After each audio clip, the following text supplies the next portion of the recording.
Retirement often represents a pretty significant change in a person's life. And with people living longer and longer, there's a good chance that you could be living in retirement for decades.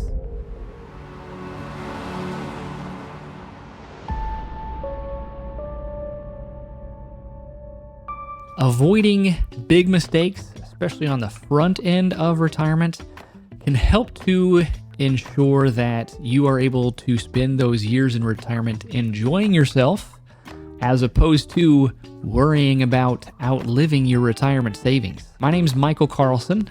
I'm a certified financial planner with Carlson Wealth Advisors, and today I want to talk to you about 5 big mistakes that people commonly make when planning for and entering into retirement. Now, I'm going to cover each of these different mistakes in more detail and talk about some strategies to help mitigate or avoid some of these mistakes in future videos.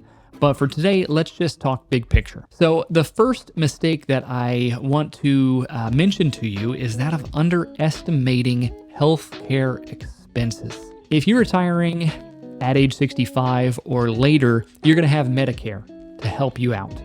And that's great. That's a good program, not too expensive compared to some other things. But you might not know Medicare doesn't cover everything. So do you need to go out and get some kind of additional coverage, or commonly referred to as a Medigap policy?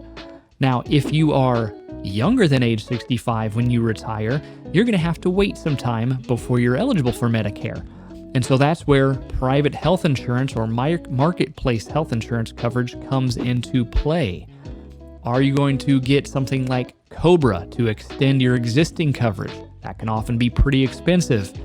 You need to understand what the different options are out there before doing something like just picking COBRA, which can often be more expensive than just a marketplace plan out there. Everybody's situation is a little bit different. What's appropriate for them is going to be different one person to another, but you got to understand, how are you going to pay for those insurance premiums? And I'll tell you, this stuff is not cheap, it's not inexpensive, and it's not going to get any less expensive the older you get. So you need to have a plan in place to make sure that you are accounting for those expenses that are going to be there, whether you like it or not. Next mistake is that of claiming Social Security benefits too early, okay? You might think when you reach 62, you become eligible to receive Social Security benefits. Hey, let's go in there and get that money right now. Now, this could be problematic for a couple different reasons. One, if you're still working and you decide to, hey, say, I'm going to take the extra income, why not? It's there, it's available for me. Your Social Security benefits may be penalized. You may be reduced compared to whatever your full retirement benefits could be if you're earning too much income. And it's not a very high threshold. And you're never going to get those dollars back. When they reduce those Social Security benefits prior to full retirement age because you're still working and have other earned income, that never gets made up in the long run. But let's say you are retired and you don't have to worry about your benefits being reduced because of extra income that you have. Well, there's still the fact that at 62, you're not getting your full Social Security benefit, rather. Waiting to your full retirement age might be a good strategy. Even waiting to age 70 when that benefit is maxed out is often a better strategy for a lot of people, even if it means they need to start dipping into their retirement savings ahead of time. Understanding that the longer you delay your Social Security benefit, assuming that you live a long, healthy life, delaying will also lead to more benefits over the course of your lifetime, just because of how much your benefit gets increased each year you delay. Next mistake I want to talk about is not diversifying your investments. Might not apply to everybody, but there's a good number of people out there that buy company stock over time. And so they have a lot of their retirement assets tied up into whatever company they've worked for the last 30, 40 years. And I get that. I totally understand it. You've worked at a place for so long, you trust them, they've done a great job with their business and growing, and everything looks peachy and rosy and sunshine and rainbows. Unfortunately, we've seen historically that's not always the case. I know of someone who had a lot of stock several years ago prior to the auto industry crisis in the late 2000s. And because she had so much tied up into that stock, when it took a nosedive, she had to rethink her entire retirement. I don't want you or anyone else to be in that situation. No matter how great the company you work for is, no matter how great that company stock has been for you historically, do not put all your eggs in one basket. Diversification is the key to having a safer, more secure retirement, making sure that your investments are going to be there for you when you need them. Next thing I want to hit on is taxes. You cannot ignore the tax implications, all the moving pieces as you move into retirement. Big thing that comes to mind on this is a lot of people's retirement assets are tied up in things like 401ks, traditional IRAs, money that's never been taxed before.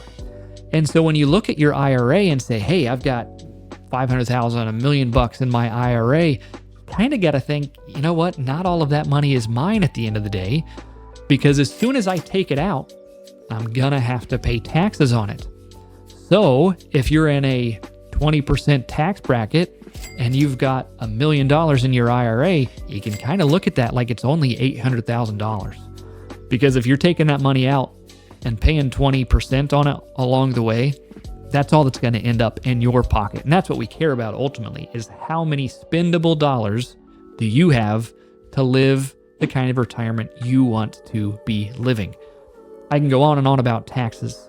Lots of things to do with where are your assets held? Are they in a traditional IRA? Are they in a Roth IRA? Are they in a non-IRA brokerage account? Wherever they may be, all of these things to consider. Your Social Security benefits go into your tax treatment in retirement. A lot that goes into it, but you got to be aware of it, because let's face it, we want to make sure that we are following the law and paying the taxes that we owe, but we don't want to be giving an extra tip to the IRS if we can avoid it.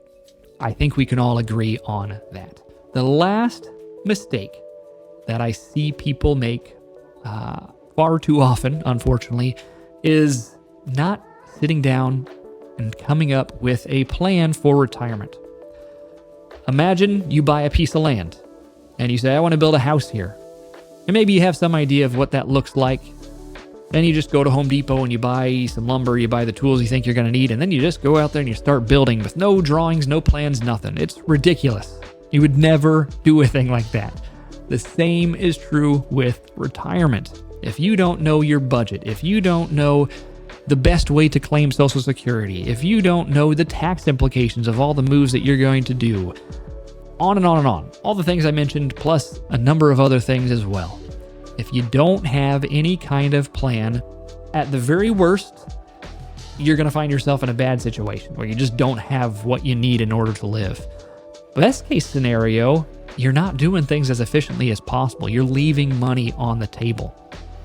And a little planning can go a long way in ensuring, again, that those retirement years are spent enjoying life, doing the things that you want to do, and again, not worrying about running out of money. So I hope these things were helpful to you. Like I said, I'll be doing more videos in the future, a little bit more in depth on each of these common mistakes that people make when preparing for and transitioning into retirement. Hopefully that was helpful. You can find information about me and my firm down below this video. Love to hear from you if you have any questions about this or any other financial planning topics. Have a great day.